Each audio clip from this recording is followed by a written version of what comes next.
Hello friends, the 7-star Tera Raid event for HYDREIGON is now live in Pokemon Scarlet and Violet. In today's video, we'll cover all the details as well as the best builds to help solo this in-game. The Mighiest Mark Hydreigon will be running for its first time out from the 7th until the 9th of November. Will return the following weekend for its second time out from the 14th until the 16th of November.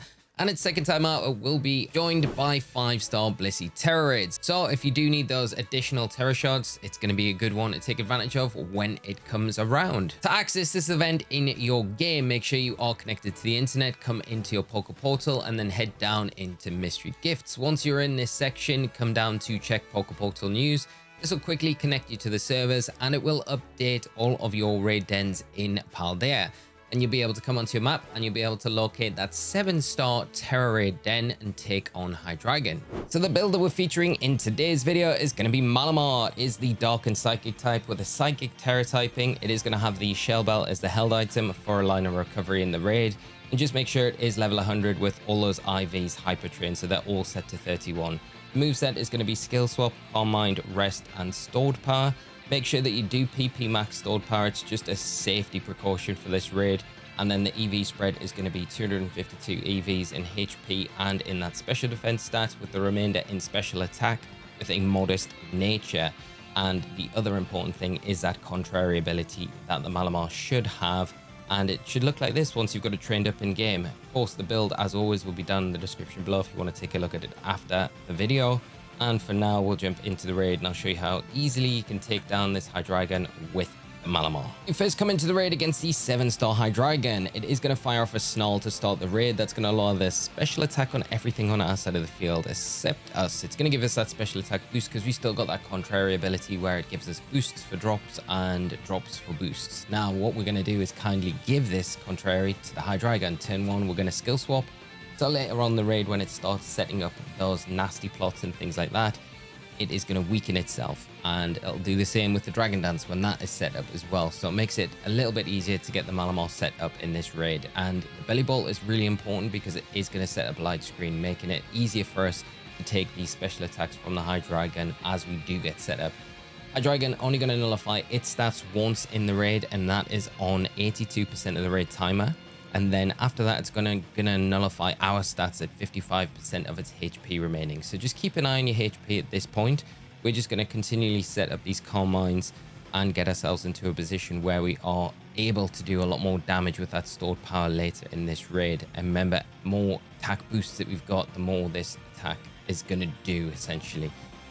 So keep an eye, like I say, on your HP. If you feel like you're getting a little bit too close to the edge, like I think we might be with this next one, I would just suggest going for a rest here and just healing off any damage that has been done by the Hydreigon. And then the next turn, we can just go for a heal chair just to get rid of that status. And then we're in a much stronger position to get the rest of the setup done. The raid timer in is still pretty comfortable position. And yes, we could have taken an attack there, but it puts us in a bit of an awkward spot the turn after that, of course. So go for that heal chair. And hopefully we get some health back and we'll get rid of that status. So that is what we're going to do here. And we're going to be in a nice position to start stacking those Calm Minds. And after we wake up, just lock in with a Calm Mind and we're going to be good to go and start getting towards that +6 on both the special attack and special defense side of things. The only thing that can really go wrong is a critical hit at this stage. So hopefully we don't see one of those. And the Tera Blast as well is going to be something that is going to eventually revert to being a physical type attack. So it will hit a little bit harder than what we're used to with these special attacks, which are kind of just we're able to brush off at the minute with these boosts that we've got under our belt. So just bear that in mind as well. And we'll just take a quick look at how our stats are looking. +5. +6, and there's the first nasty plot. So that is going to happen every time in the raid script. It's 70% of the raid timer remaining, and now we can start just going for these stored powers and getting a little bit of damage, chasing that terastallization, and we're not really having to worry about what this Hydreigon's doing. And the stored powers, even behind the shield, are doing a good amount of damage here. So it's going to claw back a little bit of health each and every turn that we do it, but more importantly, we're getting closer towards that terastallization that we're able to do. And now it is going to revert to the Tera Blast. So like I said, this will do a little bit more damage. Just keep an eye on how much this damage is doing, how much you're able to recover each and every turn as well. And if you feel like you're in a little bit of an awkward spot with your health at any stage, just go for another rest and get yourself in that healthier position. But I think we should be all right, because this next one will be enough to probably keep us out of range of another Tera Blast picking up the knockout onto us after the recovery. Yeah, we should be fine. So it's doing about just under 90. So as long as we can terastallize and do really big damages next turn, we're going to be able to recover off a lot of that health. So we can terastallize, and now we can drop that stored power and +5 in our special attack, +4 in our special defense. We're in a good spot where we can just get some good damage off now and hopefully get closer to breaking that shield. So this is the beauty about stored power. It does help out with a lot of special attack that the Malamar has got, because otherwise Psyshock would probably be your best option, which is just not that strong. It makes the raid very, very slow, and you're right down to the wire whether beating the Hydreigon before the timer or not. So the stored power, you can see, doing some really good damage. The next one is 100% going to break that shield, which is exactly what we want. And once that's broken, once we can get ourselves set up again, going to be in that great position where we can just get rid of it very, very quickly. So another stored power is going to come out as another Tera Blast hits us. Remember, this is physical damage. It will weaken that Tera Blast as well as we get deeper into the raid, because it will go for a Dragon Dance on 40% of its HP remaining. So that means that will be hitting a little less hard, and there's a shield broke, and we finally overtake the raid timer. It's probably going to just overtake us, but it is going to nullify our stats and abilities here. So it is going to mean that we're going to have to start setting up those calm minds again, and there we go. Nullify stats and abilities on our side of the field, but we lock in straight away with another calm mind. We want to just stack these up as quick as possible and get ourselves to that like +4 mark on both the special attack and special defense. If you need to go for a rest in between setting these up, then that's super fine to do, but you probably won't need to. If it's paralyzed, if you've got a belly bolt as your partner, of course, that is going to give you a little bit of extra room to get these calm minds stacked up. Because the shield's not up as well, you're going to be hitting a little bit harder, so even going to like +3 is probably fine at the stage of the raid. But this Malamar build, especially if you've got the belly bolt as your partner, it's going to make things a lot easier to kind of deal with. So the Tera Blast coming out again, like I say, this is going to do that consistent physical damage, so just under 90 each time. And there's our third calm mind, so a +3 special attack, +3 special defense.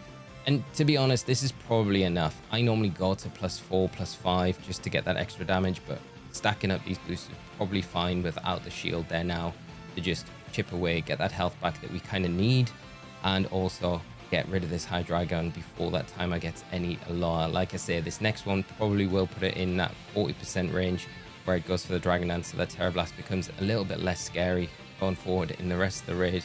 We should see that trigger now. There we go. And yeah, the Dragon Dance. So minus speed. So we should outspeed it. And we should be hitting it for the same amount of damage, but it'll be hitting us for way less damage. So that's exactly why this skill swap set and the contrary, giving it to the Hydreigon, is just the way forward, and not letting yourself get knocked out, and also having the belly bolt on your side of the field. It's also important that you don't have an Intimidator on your side, because it will be boosting the attack once we give the Hydreigon the contrary, and that is not something we want to have to contend with. So try and avoid an Intimidator on our side of the field, and also that have the belly bolt. So not often we say we don't want an Intimidator, but for this one we definitely don't.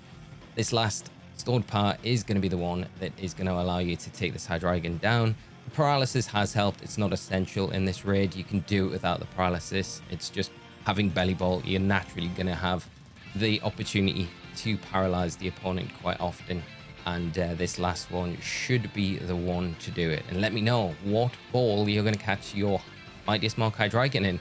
Been a pretty tough raid, to be honest, but figured it out with the Malamar, and it seems like probably the best strat to solo it in game at the moment, just because otherwise it's just going to stack those nasty plots, those Dragon Dances, and it becomes so hard to manage. So this at least gives you a way to get through it in game, get it, and then farm through it as well. Of course, if we do get any better builds as we go forward in the weekend, I will put them out and let you know with an update as soon as possible. But for now, I feel like the Malamar is the best option.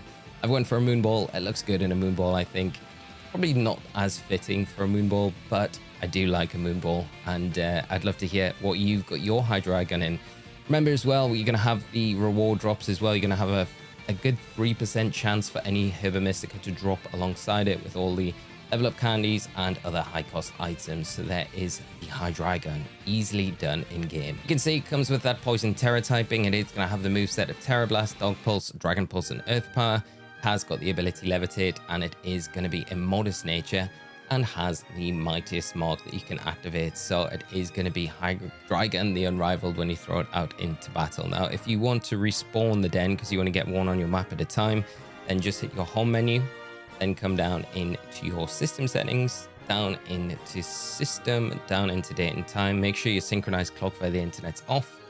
Click into date and time, just toggle through the year 2000, hit your home button, and then come back into game. I was doing some item printer stuff the last time I was in this game and haven't changed that date back, so that's why it is the year 2000 in this game. And you're just looking for that den wherever it is, and then you can mark it on your map, head over to it, rinse and repeat. As always, if you found the build in today's video helpful, please consider dropping a like on the video and do share around within the community to help those who might be having a harder time against this Mighiest Mark Pokemon. As always as well, if you've got your own builds and you've had success with, do leave them in the comments down below. I'd love to hear what you've been having success with, and subscribe to the channel to stay up to date with all these sorts of videos, as well as all of our Pokemon Legends EA content that we've got coming out on the channel at the minute.